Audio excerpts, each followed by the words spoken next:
Aquí comienza el ministerio del programa de radio Profecías Hoy con el pastor Henry Cortés.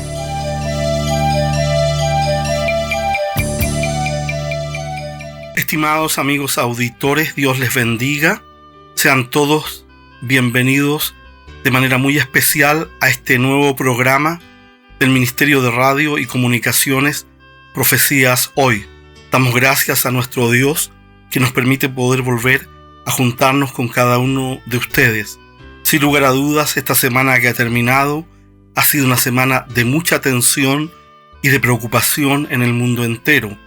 Hemos estado siendo informados y advertidos de las grandes situaciones de guerra en el Medio Oriente, particularmente la situación que se da en la guerra de Estados Unidos contra Irán con la participación de Israel.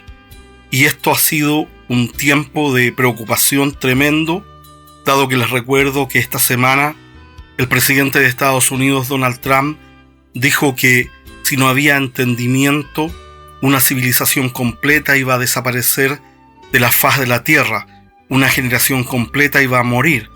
Y en ese escenario de tremendas tensiones, finalmente Estados Unidos e Irán alcanzaron un acuerdo.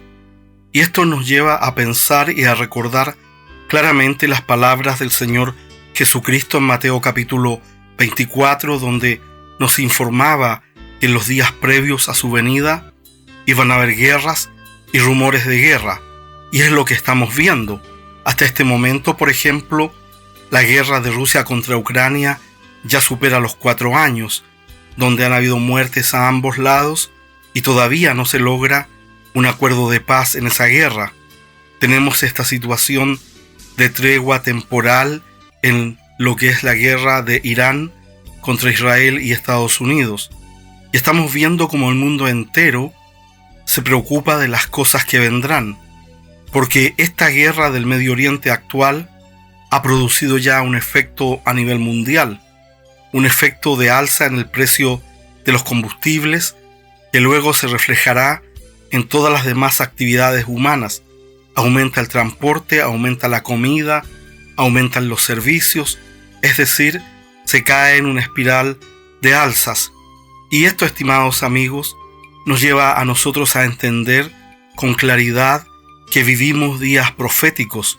El mundo se acerca a la definición de esta civilización justo antes de que llegue el retorno del Señor Jesucristo en poder y gloria y comience la civilización del reino, el reino milenial que estará siendo conducido por Cristo por 1000 años aquí en la tierra. Y es por eso que nosotros como pueblo de Dios debemos actuar con sabiduría para prepararnos y santificarnos ante la venida pronta del Señor Jesucristo. Debemos buscar los medios y las formas para predicar el Evangelio. Debemos estar orando por nuestros familiares inconversos o no creyentes que han dejado de congregarse o de servir al Señor. Y en general debemos tomar la actitud de ser un pueblo que está velando y orando por las cosas que vendrán. Les recuerdo que nuestro Señor Jesucristo nos dijo que su venida iba a ser como ladrón en la noche. Nos advirtió que de repente Él iba a venir, en un sentido en el cual entendemos que el mundo va a estar en esta aparente normalidad que hoy día todos queremos recuperar, pero que al mismo tiempo sabemos que está cambiando.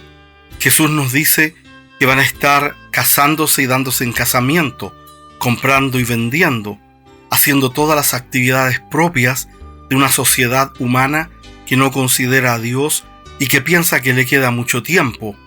Y en este sentido no se trata de ser fatalistas, sino que se trata de entender la gravedad y la urgencia del tiempo profético que tenemos por delante.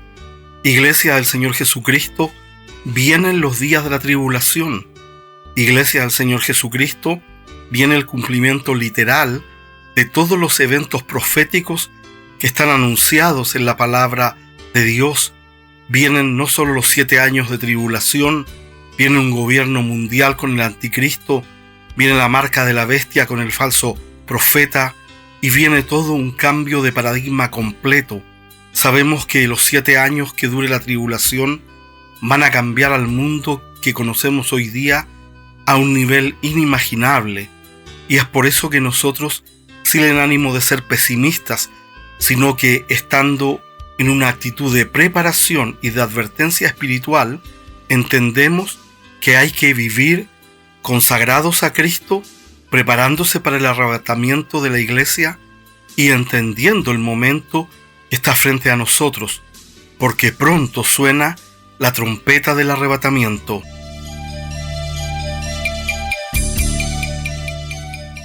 A continuación, estimados amigos, queremos invitarles a una reflexión bíblico-profética. Nos dice Apocalipsis capítulo 1, versículo 7, «He aquí que viene con las nubes, y todo ojo le verá, y los que le traspasaron, y todos los linajes de la tierra, harán lamentación por él. Sí, amén».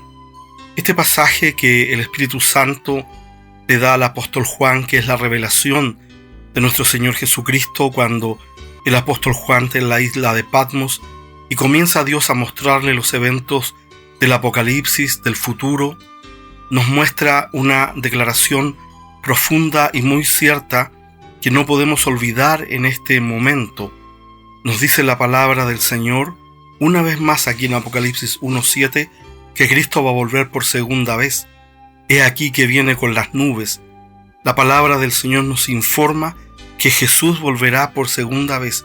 Es un hecho cierto, es un hecho sin duda, es un hecho que todo lo que está ocurriendo hoy día en el mundo anuncia en esa dirección. Y el Señor Jesucristo aclaró muy bien esto en los Evangelios, en Mateo capítulo 24, en Marcos 13, en Lucas 21, el Señor Jesús habló de su segunda venida y de que Él establecería su reino. Por eso cuando en el libro de Apocalipsis se nos dice, «He aquí viene con las nubes», sabemos claramente que es una nueva referencia al retorno del Señor Jesucristo con poder y gloria. Y por eso nosotros oramos en el Padre nuestro que estás en el cielo, santificado sea tu nombre, vénganos tu reino. Cuando llegue el reino de Dios, va a llegar en el momento en que Jesucristo por segunda vez aparece en el cielo y comienza a descender hasta que pone su pie en el monte de los olivos y el monte se parte. Dice la profecía bíblica que ese monte se partirá en dos y usted ha de saber que hoy día ya se descubrió una grieta sísmica que recorre el monte de los olivos completamente. Es decir, estimado amigo, todo está preparado para la venida de Cristo, un Cristo que vuelve por segunda vez y vuelve en las nubes. Pero el versículo 7 no termina allí, dice, «Y todo ojo le verá». El retorno del Señor Jesucristo por segunda vez, al final de los días de la tribulación, será un retorno poderoso, será un retorno de alto impacto, será un retorno que producirá terremotos y movimientos sísmicos y geológicos y cósmicos en la creación, a un nivel tal que nadie podrá desconocer que es Jesucristo el Señor que está viniendo por segunda vez. Y es por eso que aquellos que estén vivos al final de los días de la tribulación le verán. Ahora bien, sigue agregando ideas este tremendo versículo 7. Dice, «Y todo ojo le verá, y los que le traspasaron». Y recuerde usted lo siguiente, la Biblia menciona claramente que va a haber un momento en donde el Israel que sea parte del remanente se arrepentirá de lo que permitió que le pasara al Señor Jesucristo. Nos dice el profeta Zacarías que estarán llorando un mes al darse cuenta que las heridas que tiene en las manos, en los pies y en su costado, como dice el profeta Zacarías, fue hecha en la casa de sus amigos, de sus hermanos. Va a llegar un momento, estimados amigos, que la nación de Israel, a través del remanente profético que sobreviva a los días de la tribulación, va a ver al Señor Jesucristo, porque ellos fueron parte de la nación que traspasó a Cristo, y en ese momento se arrepentirán, y como dice el profeta, llorarán como quien llora por la muerte de hijo primogénito. Pero además, el versículo 7 agrega algo más, «Y todos los linajes de la tierra harán lamentación por él, sí, amén». Es decir, estimados amigos, la venida del Señor Jesucristo en poder y gloria produce un impacto tremendo. Las nubes del cielo se manifiestan, todos los que estén en la tierra le ven, en Israel lloran, y todo el resto de las naciones que está expuesta a las señales cósmicas y estos grandes movimientos que trae la venida del Señor Jesucristo por segunda vez, comienzan a hacer lamentación, comienzan a darse cuenta que es Cristo el que está volviendo, ese Cristo del que se burlaron, ese Cristo del cual no quisieron saber nada, ese Cristo que solo lo usaban para tener días libres en Semana Santa. Sin embargo, estimados amigos, la iglesia verdadera sabe que Cristo viene pronto, sabe que viene con las nubes, sabe que todos le verán y se prepara para recibir al Señor. Nosotros creemos que el arrebatamiento de la iglesia será antes de la tribulación y que volveremos con Cristo cuando Él vuelva por segunda vez en poder y gloria. Sin embargo, estimados amigos, hoy hay que entender la puerta de la gracia, la puerta de la misericordia, la dispensación de la iglesia está terminando. Este es el momento de recibir al Señor Jesucristo como nuestro Señor y Salvador. Habiendo dicho esto, le invito a orar por el programa de hoy.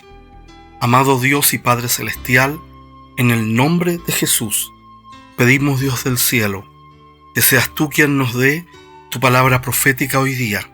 Ayúdanos a entender lo que tú nos quieres decir. Dejamos esta oración y el programa de hoy en tus manos, Padre, en el nombre de Jesús. Amén y amén.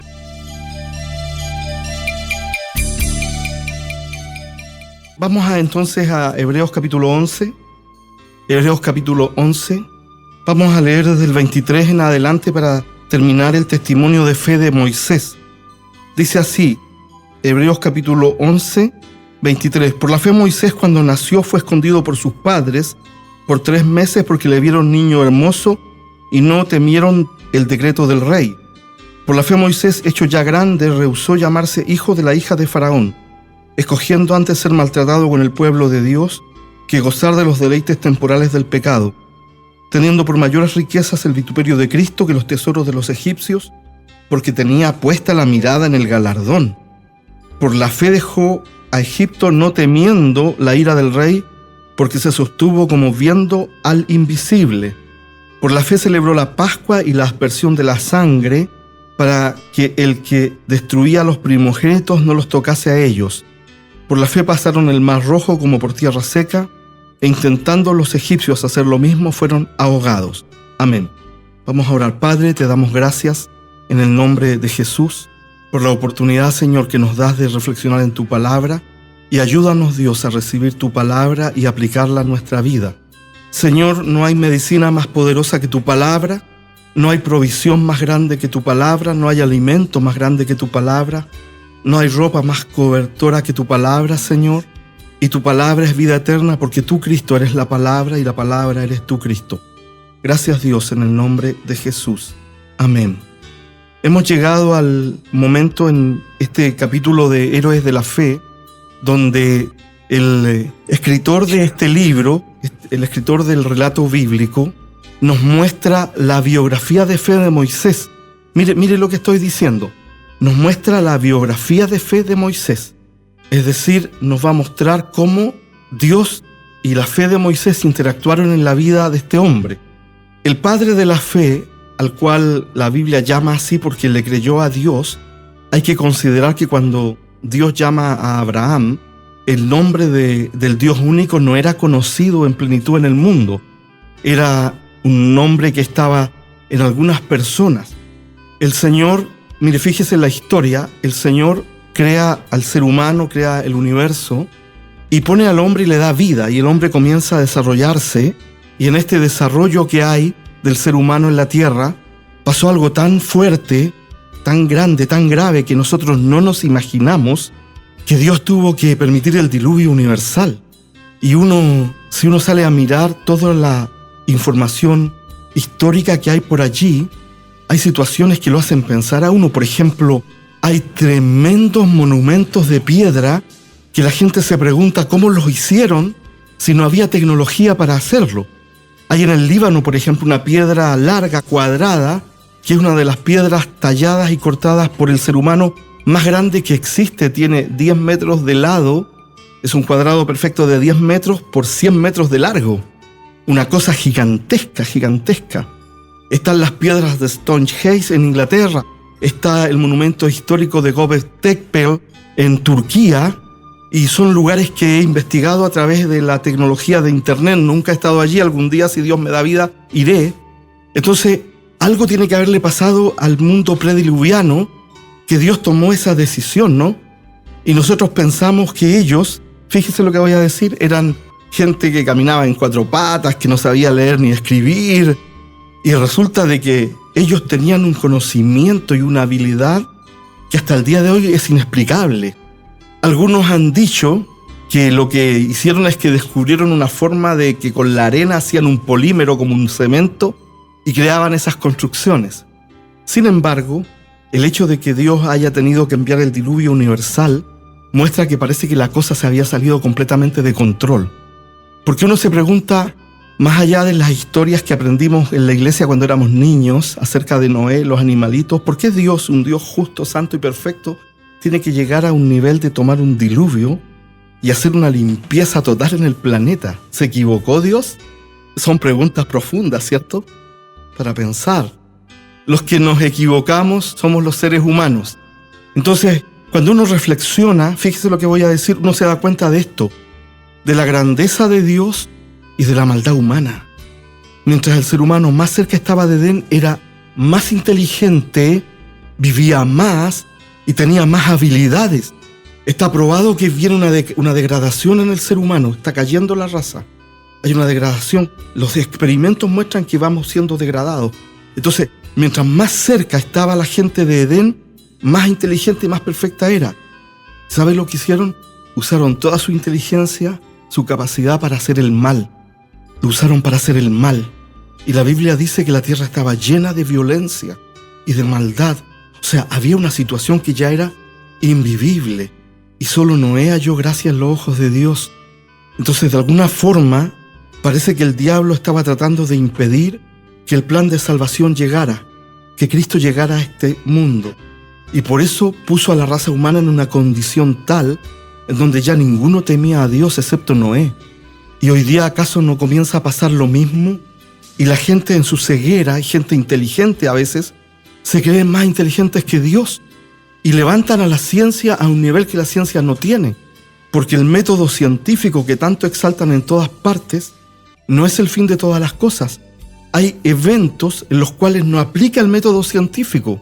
Usted no puede crear de nuevo el mundo, no puede hacer un Big Bang de nuevo. Es imposible. ¿Y qué pasó?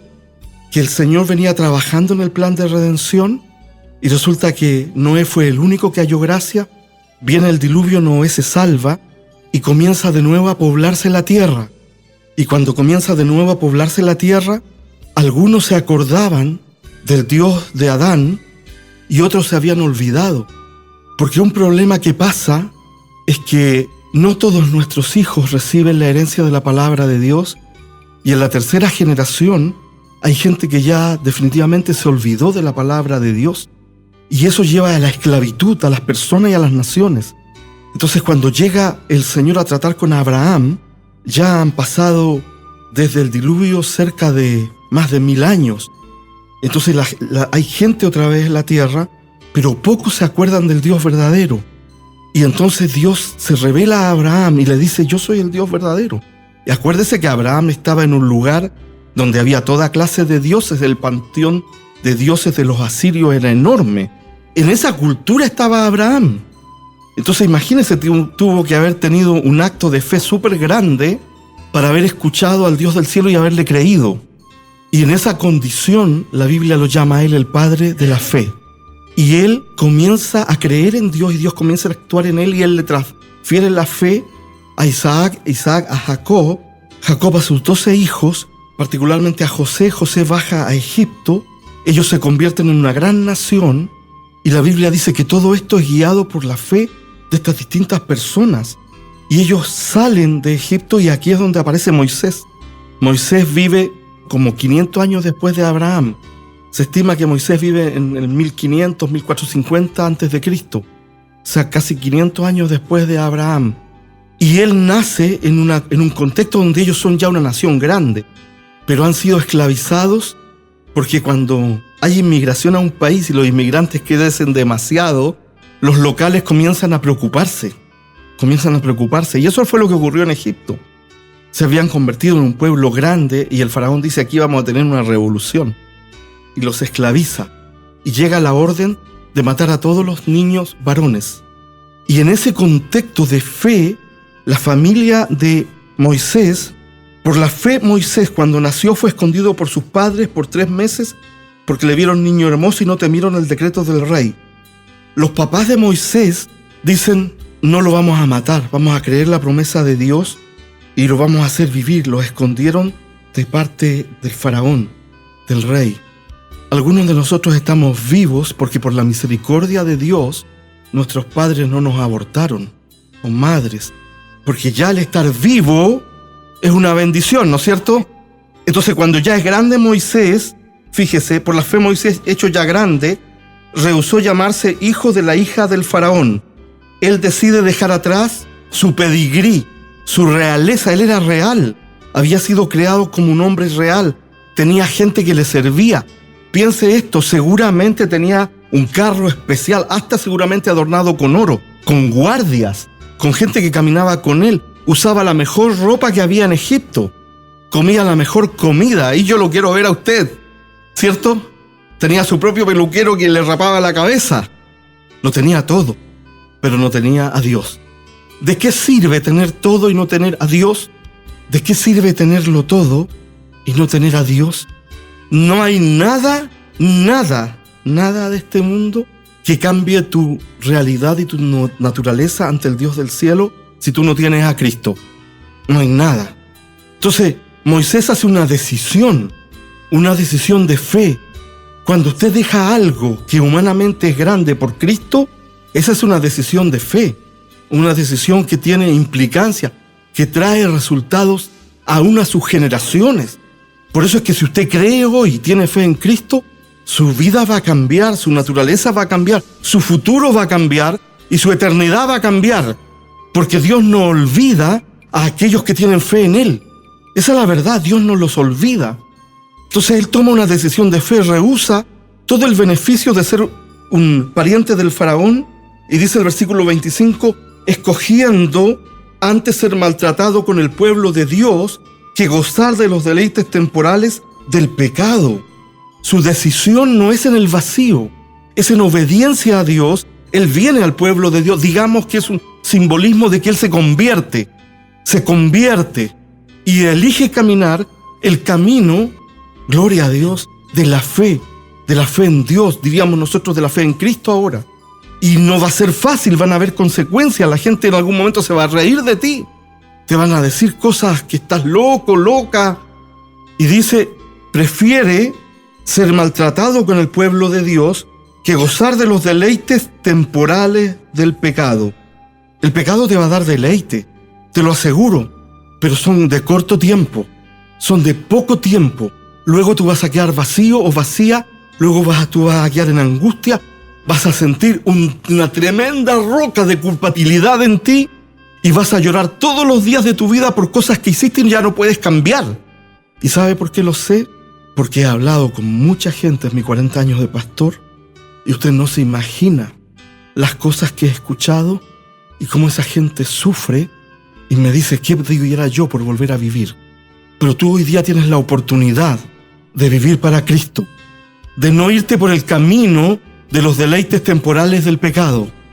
Porque a cualquier edad, no se trata solamente de andar drogado en fiestas, así en una inmoralidad sexual. Los deleites temporales del pecado abarcan toda clase de vida que no considera a Dios como centro. Toda clase de vida que no considera a Dios como centro. Así que él decide participar con el pueblo de Dios y no vivir los deleites temporales del pecado. Y mire cómo dice el versículo 26, que fue el último que estudiamos la semana pasada. Teniendo por mayores riquezas el vituperio de Cristo. Fíjese cómo entra a Cristo esta ecuación de fe, que los tesoros de los egipcios porque tenía puesta la mirada en el galardón. Es decir, él deja su vida faraónica, reconoce su llamado como israelita, como hijo de Dios, viene al pueblo de Dios, se convierte, comienza a sufrir con el pueblo de Dios y cambia sus riquezas humanas, entendiendo que el precio que pagó Cristo, porque aquí es introducido Cristo, teniendo por mayores riquezas el vituperio de Cristo que el tesoro de los egipcios. Es decir, Moisés dice, y está hablando en sentido figurado aquí el escritor de Hebreos, para que nosotros lo apliquemos a nuestra vida, tú lo podrías decir también, mi riqueza es Cristo. Cristo es lo único que tengo.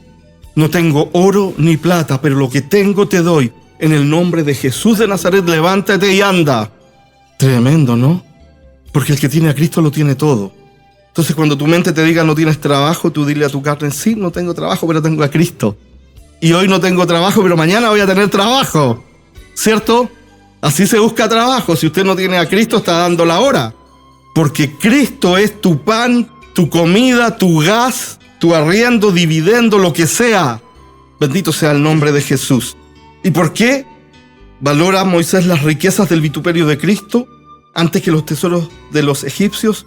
Porque tenía puesta la mirada en el galardón.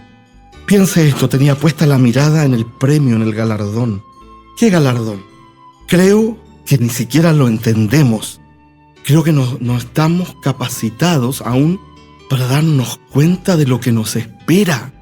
El apóstol Pablo en 1 de Corintios, en los primeros capítulos, dice: cosas que ojo no vio, ni oído oyó, son las que Dios le ha preparado a los que le aman.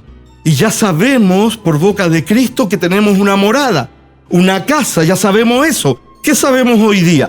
Sabemos que vamos a tener un cuerpo nuevo eterno, que no se va a enfermar, diga amén, que no va a pecar, diga amén, que no va a andar con malos pensamientos, diga amén. Un cuerpo nuevo, glorificado, maravilloso.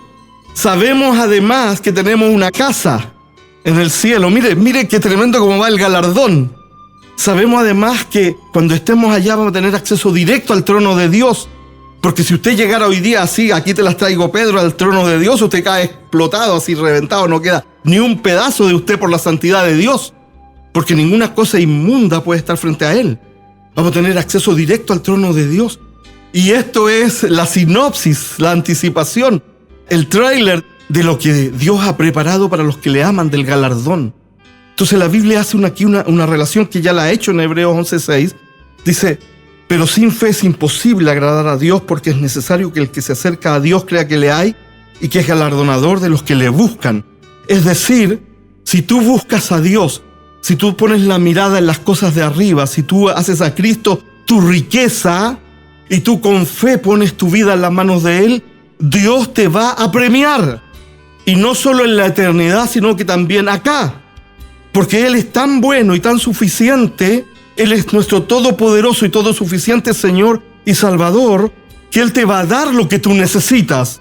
El que cree recibe, Él te va a dar lo que tú necesitas. Si tú haces a Cristo tu riqueza, Él te va a dar lo que tú necesitas. Él te va a dar el galardón. Entonces, a veces nosotros, y lo digo ya con la edad que tengo, gastamos mucho de nuestra vida por asegurarnos un futuro. Y como decía mi padre, a esta edad, ¿tú qué puedes decir? ¿Qué puedes decir? ¿Que vas a vivir 100 años más? ¿Que vas a vivir 50 años más? Síganme en la reflexión porque es profunda.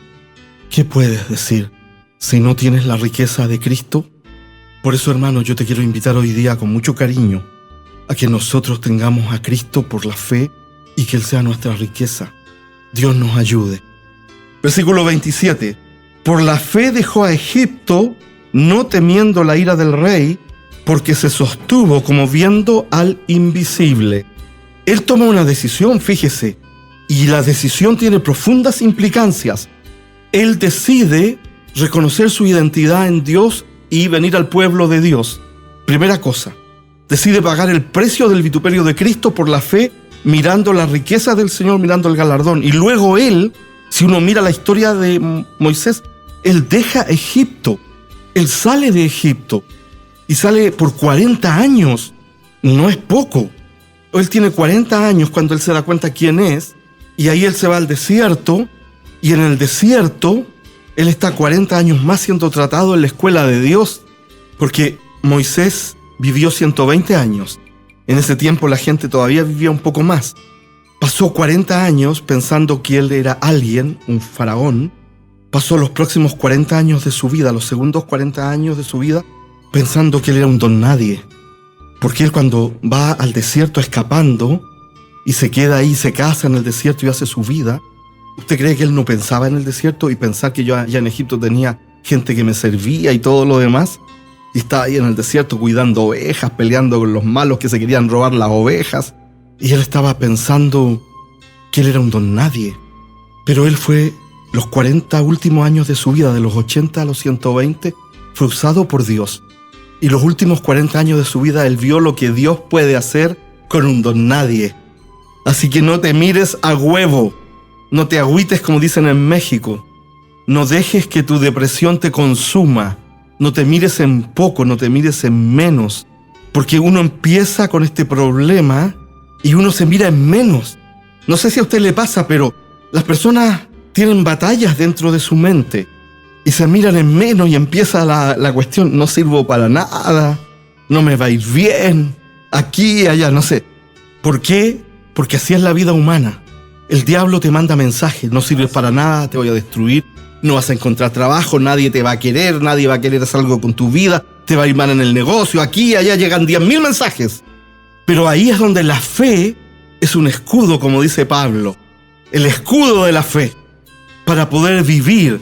Entonces él se va al desierto y es un acto de fe, sabiendo que incluso seguramente el faraón dijo ya, el que lo encuentre lo puede matar y si me lo trae, quizás qué pasó ahí no sabemos, pero se sostuvo como viendo al invisible. Mire qué fuerte esta frase, se sostuvo como viendo al invisible. Obviamente es una figura retórica del lenguaje que indica algo como esto. Van a haber problemas en esta vida, van a haber dificultades, van a haber crisis, van a haber momentos de decisión, va a ocurrir de todo. La lista puede ser interminable y en esos momentos y en esas situaciones tú vas a necesitar que tu fe te sostenga mirando por los ojos de la fe a Cristo que dijo: yo soy el Rey de Reyes y el Señor de Señores, el que cree en mí, aunque esté muerto, vivirá.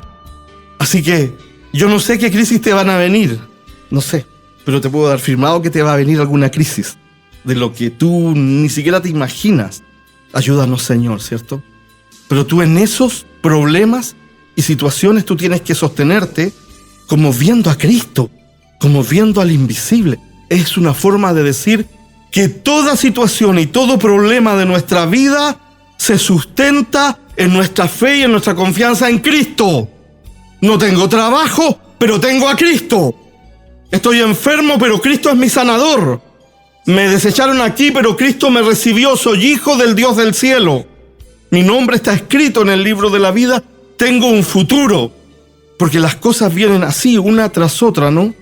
Nos entra la depresión, la angustia, las dificultades, pero Moisés es puesto como ejemplo de fe también, porque Dios lo llama también a él responde y él comienza a creer. Y la verdad, hermanos, es esto: creo en Dios Todopoderoso, Creador del cielo y la tierra. Creo en el Señor Jesucristo, su Santo Hijo, que murió por nuestros pecados y fue resucitado al tercer día. Creo en el Espíritu Santo. Por algo la Iglesia hace casi 1800 años atrás escribió el credo apostólico. ¿Me entiende? Porque es una declaración doctrinal. Cuando yo estudio teología de manera profesional, entiendo que es una declaración doctrinal de las primeras que hace la Iglesia para poder ayudar a la vida de los cristianos. En un momento que no todos sabían leer y escribir, en un momento en que era necesario proteger a la Iglesia de la herejía. Entonces tú tienes que tener tu credo en Cristo. La mayor ayuda que tú necesitas es tener fe en Dios. La fe es como que Dios te da la mano a ti y tú se la das a Él. La mano de Dios siempre está extendida. Siempre te está extendiendo la mano y tú se la das. Entonces Moisés hace este viaje de fe. Y fíjese que la fe que él tiene lo lleva a tomar decisiones. Él tiene que incluso salir de Egipto. Oiga, fueron 40 años. 40 años es una vida completa. Hay gente que no alcanza a vivir 40 años. Y Dios lo está tratando en su fe para que tú tomes esas decisiones que son espirituales y que tú has postergado. ¿O acaso Dios no te llamó a ser su discípulo? ¿O acaso Dios no te llamó a santificarte? ¿O acaso Dios no te llamó a congregarte? ¿Acaso Dios no te llamó a servirle? ¿Acaso Dios no te llamó a darle tiempo a Él? Tú tienes mucho tiempo en la semana, que a veces lo malgastas. Seamos honestos, a veces malgastamos el tiempo que tenemos. Pero Dios nos da el tiempo para poder enfocarnos en Él y para que nuestra fe comience a llevar fruto. Acuérdense que hemos hablado de discípulos de fe viva que llevan fruto para Dios, porque la fe de Moisés lo mueve. ¿Qué significa esto que lo mueve? Dios lo está tratando a él y él tiene que incluso salir de Egipto por 40 años, porque sabe, lo único que impide que Dios haga su obra de perfección en ti, eres tú mismo. Y déjame decirte una cosa, Dios te tiene que quebrantar. Dios te tiene que quebrantar. Y espero que cuando Dios te quebrante, porque a veces somos soberbios, orgullosos, vanidosos, creemos que por nosotros la hicimos. Y estoy hablando de gente cristiana, no estoy hablando del mundo.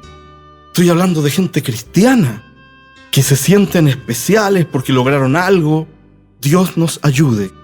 Y Dios tiene que tratarnos y quebrantarnos, hermano. Porque Moisés, imagínense, él era un pavo real en Egipto, con colores de pavo real. Y llega ahí a cuidar ovejas con el olor de las ovejas, hacer la pega dura. Cierto que seguramente nunca en su vida había tomado una pala, tenía manos así suavecitas. En el desierto la cara y las manos se le llagan, tiene que trabajar, tiene que cuidar a su esposa, los hijos que tiene que saber rendir cuenta de que no se le pierda una oveja, porque en esa época perder una oveja era cosa seria. Te podía costar la vida, porque un animal era un producto de riqueza, te daba su leche, su lana y en el última instancia la carne. Entonces, y no había mucha hierba en esa zona, pero el Señor lo trató a él y lo trató en su fe, él creció en la fe. Y luego, mire cómo dice el versículo siguiente, versículo 28. Por la fe celebró la Pascua y la aspersión de la sangre para que el que destruía a los primogénitos no los tocase a ellos. Salta del momento en que él sale de Egipto y pasan estos 40 años, él ya tiene 80 años cuando estamos en el versículo 28. En el versículo 27 está teniendo 40 años, hay un salto de 40 años aproximadamente ahí. Y vuelve a Egipto y ahora él vuelve tratado por Dios. Dios se le ha aparecido en la zarza ardiente, Dios le ha enseñado, él ha aprendido, fíjese, el rigor del trabajo, porque Dios tiene que enseñarnos cosas, tiene que tratar nuestra vida. Y él allí recibe la tremenda revelación, esta tremenda revelación. Dice, por la fe celebró la Pascua y puso la sangre en la puerta y la aspersión de la sangre para que el que destruía a los primogénitos no los tocase. Es decir, Dios le habla a Moisés y le dice, mira, va a pasar el destructor y tú vas a hacer esto para proteger a tu pueblo. Se van a morir, esta es la última plaga, y ponga atención porque ahora vamos a saltar a lo que estamos viviendo y a lo que viene. Y le dice, vas a tomar un cordero sin mancha, se lo van a comer sin quebrarle ningún hueso, se lo van a comer con hierbas amargas y panes sin levadura. Era una tremenda figura del sacrificio de Cristo en la cruz. El Cordero Pascual, el Cordero de Dios que quita el pecado del mundo, que sufrió por nosotros, que pagó el precio por nuestros pecados. Y él tuvo que hacer eso y decírselo a la nación en un acto de fe. Porque, imagínense, los judíos dijeron, ¿qué onda salió este de comerse un cordero y con la sangre del cordero? ¿Qué le pasa a este? Capaz que haya habido por ahí un judío rebeldón que no puso la sangre en la puerta. Cuando Dios habla, más vale a través de su palabra que tú le obedezcas. Más vale que tú le obedezcas. Porque este acto de poner la sangre en la puerta representa la salvación. La sangre de Cristo puesta sobre nosotros. Porque cuando pasa el ángel de la muerte, el destructor, no puede tocar a aquellos que tienen la sangre de Cristo puesta en ellos. No los puede tocar. ¿Y acaso no viene ahora en los días de la tribulación el gran destructor que se llama Anticristo? ¿Acaso no viene ahora una situación gigantesca, una situación extrema a este mundo? Por la fe necesitamos tener puesta la sangre del Cordero Pascual en nosotros, tal como Moisés lo hizo. Lo dejó como un ejemplo para todas las generaciones, no solo para la nación de Israel, sino que para nosotros también. Entonces yo te pregunto, ¿Tienes la sangre de Cristo puesta en tu vida? ¿Y qué pasa si prontamente viene un gran cataclismo a Santiago y pasa el ángel de la muerte por este país? ¿Estará la sangre de Cristo en tu dintel, en tu frente? Porque la Biblia dice que van a aumentar en intensidad los terremotos. Y hay una estadística ya indiscutible que dice que van subiendo así los terremotos de grado mayor a 6. Entonces, tenemos que aprender de estos héroes de la galería de la fe. Tenemos que aprender de la vida de Moisés, que él tomó grandes decisiones. Tomó la decisión de dejar su faraonismo, su condición de ser de la familia de Faraón, y venir con el pueblo de Dios, sufrir el vituperio de Cristo, mirar la recompensa eterna, no tenerle miedo al faraón y salir al desierto a ser tratado por Dios. Decisiones. Después Dios le dijo, vuélvete a Egipto. Imagínense. ¡Wow! De donde había salido 40 años antes. Pero ahora lo manda con una misión redentiva. Todos nosotros somos agentes de la misión de redención de Dios en el mundo. Usted y yo estamos puestos aquí para predicar el evangelio a otros, ¿cierto? Por lo tanto, hermanos, tenemos que aprender del testimonio de fe de Moisés para que el Señor nos hable, porque en el contexto de Israel y en el pueblo judío, a Moisés lo miran así como para arriba. De hecho, cuando Jesús hablaba, le echaban encima a Moisés. Jesús decía, ustedes escribas y fariseos que en la cátedra de Moisés se sientan, pero no son ni convertidos. Porque Moisés era el gran líder, el libertador, era como el primer presidente de la República de los Estados Juntos Judíos. Los había sacado de Egipto, pero en realidad no era Moisés, era Dios. Y había escrito la ley, que era conocida la ley de Moisés, pero no era la ley de Moisés, era la ley de Dios. ¿Entiende? Entonces, en ese contexto, el escritor de Hebreos le está hablando a judíos que conocen muy bien la vida de Moisés, muy bien. Han sido expuestos desde la niñez a la vida de Moisés. ¿Y tú acaso no has sido expuesto a la vida de Cristo? Celebró la Pascua para que el que destruía a los primogénitos no los tocase a ellos. El diablo anda en la misión de matar a la gente. Y no es broma. No los mata de una cuchillada o de un balazo directo porque Dios no lo permite. Pero él está haciendo toda clase de cosas para matar a la gente.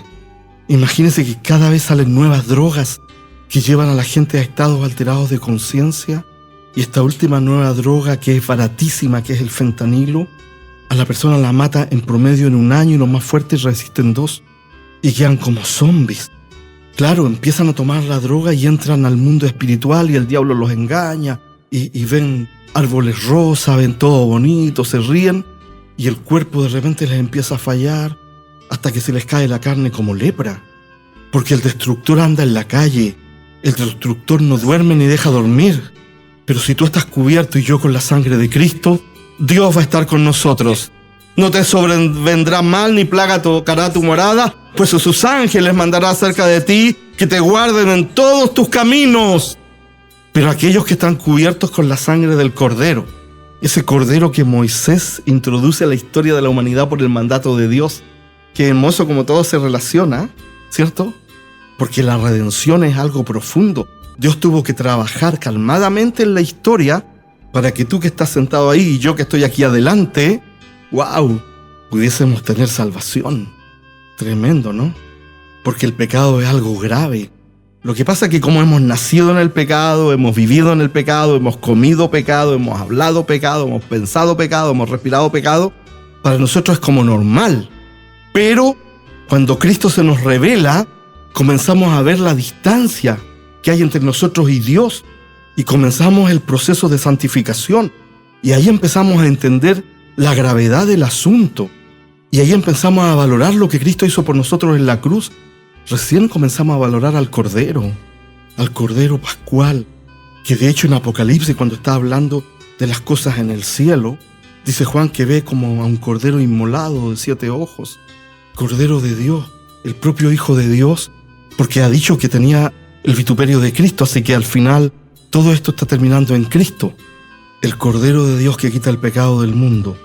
Cristo, la segunda persona de la Trinidad, que no mirando mi condición de ser humano limitado, de un hombre que no entiende nada, si usted es dama, diga de una mujer que no entiende nada, y que muchas veces hemos vivido para nosotros mismos, y hemos vivido en los deleites del pecado, que Dios se haya apiadado de nosotros?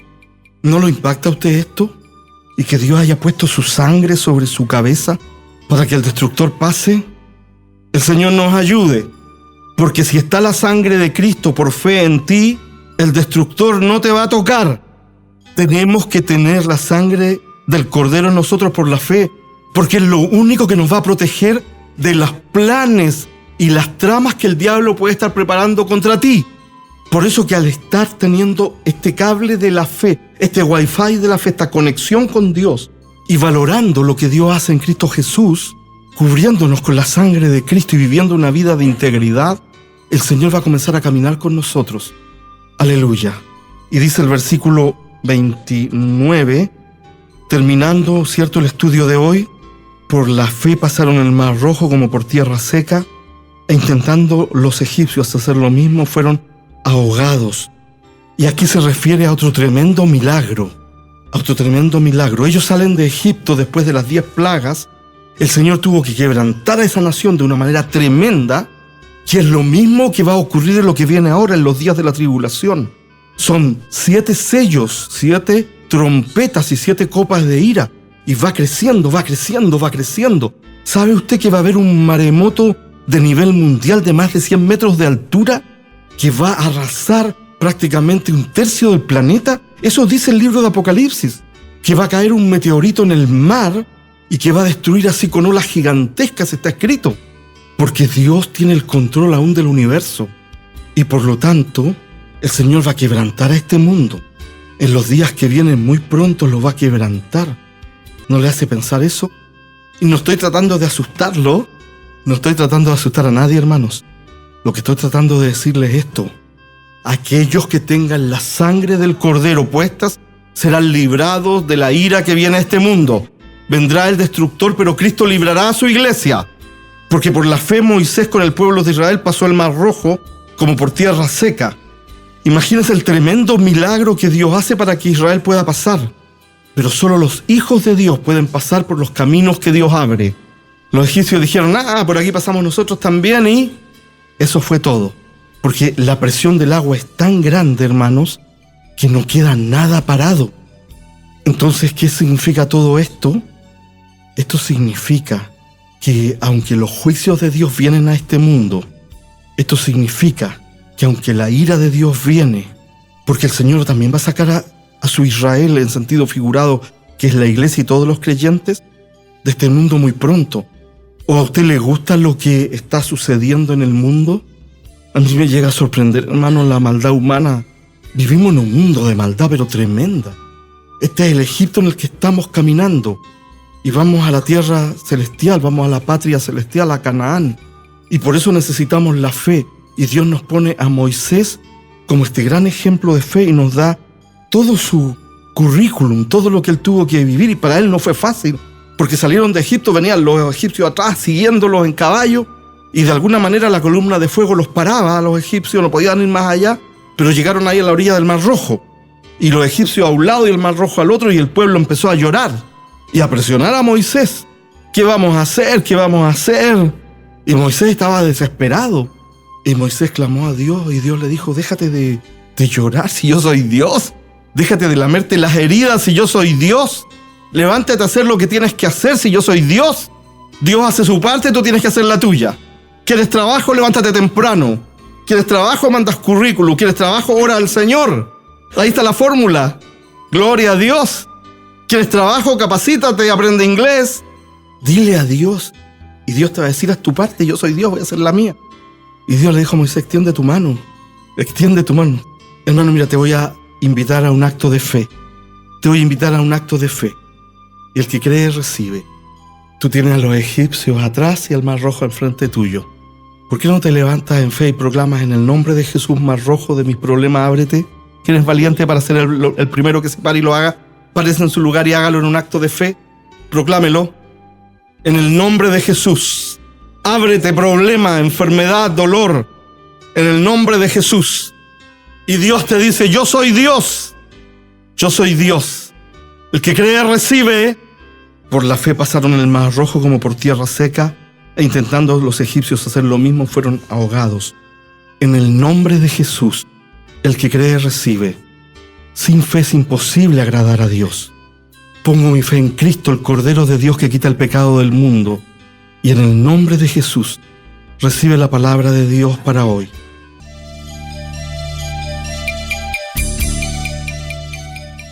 A continuación, estimados amigos, queremos invitarles a nuestra sección de noticias proféticas para esta semana. La noticia de la semana. Nos dice el sitio de la agencia noticiosa Associated Press lo siguiente: se inicia reunión entre Estados Unidos e Irán en Pakistán en medio de un frágil alto al fuego de la guerra. Y se agrega: Estados Unidos e Irán iniciaron este sábado negociaciones en Pakistán días después que se anunciara un frágil alto al fuego de 2 semanas en una guerra que ha cobrado miles de vidas y sacudido los mercados mundiales al llegar a su 7ª semana.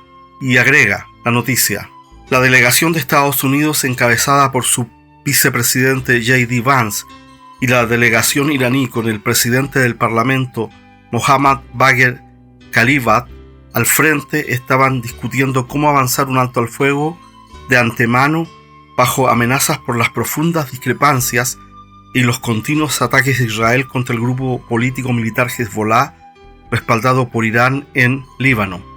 Bien, dejamos la lectura de esta noticia hasta acá para proceder a comentarla. Hoy día mismo se está intentando desarrollar negociaciones en Islamabad, Pakistán, entre Irán y Estados Unidos para alcanzar un alto al fuego de esta guerra que ya lleva varias semanas y está conmocionando los mercados financieros mundiales. Y en este sentido se menciona que Israel sigue atacando al grupo Hezbollah en el sur del Líbano, y eso sería para el lado iraní la gran piedra de tope que tiene esta negociación de alto al fuego y de posible paz. Por el lado norteamericano se afirma que no se va a permitir que Irán tenga armas nucleares, y en realidad, estimados amigos, las diferencias son muy grandes en ambos grupos y posiciones. Por lo tanto, no sabemos si se va a alcanzar un alto al fuego, el fin de la guerra, o en qué va a terminar esto. Israel sabe que no tiene más espacio para neutralizar al grupo terrorista Hezbollah, que opera de una manera monstruosa en el sur del Líbano, norte de Israel, y se unió a la guerra a favor de Irán, lanzando ataques contra Israel que incluso provocaron la muerte de ciudadanos israelíes. Y claro, como la respuesta de Israel es fuerte, entonces todos acusan a Israel de ser el culpable por poder defenderse. Ahora el tema es el siguiente: Irán no se va a rendir fácilmente y probablemente esta guerra va a terminar en una situación de empate, en donde van a haber pérdidas tanto por el lado iraní como por el lado israelí, y también pérdidas que va a arrastrar Estados Unidos. Nosotros sabemos por la palabra de Dios que Irán vendrá a atacar a Israel con tropas, con pertrechos, con infantería y probablemente con tanques por la zona norte de Israel, tal como lo dice el profeta Ezequiel en los capítulos 38 y 39 de su libro. Vendrá una gran coalición para destruir a Israel. De hecho, pocos días atrás, el ministro de Defensa pakistaní, en donde en este momento se supone que se están llevando a cabo las conversaciones de paz, decía: el culpable de todo es Israel, hay que enfrentar a Israel y acabarlo de una vez por todas. Entonces esto muestra que no hay mucha objetividad y que al mismo tiempo la voluntad de encontrar una paz duradera se hace muy difícil.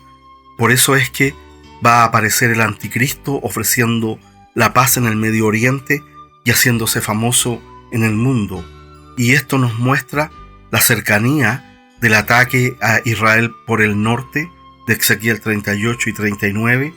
Y todo esto, estimados amigos, es una gran señal para que la iglesia verdadera de Cristo entienda que el tiempo es breve y que muy pronto va a sonar la trompeta del arrebatamiento y van a comenzar los días de tribulación que van a cambiar radicalmente este mundo, y que solo este mundo se va a salvar de ser completamente destruido por la aparición gloriosa de nuestro Señor Jesucristo, viniendo con poder y gloria por segunda vez.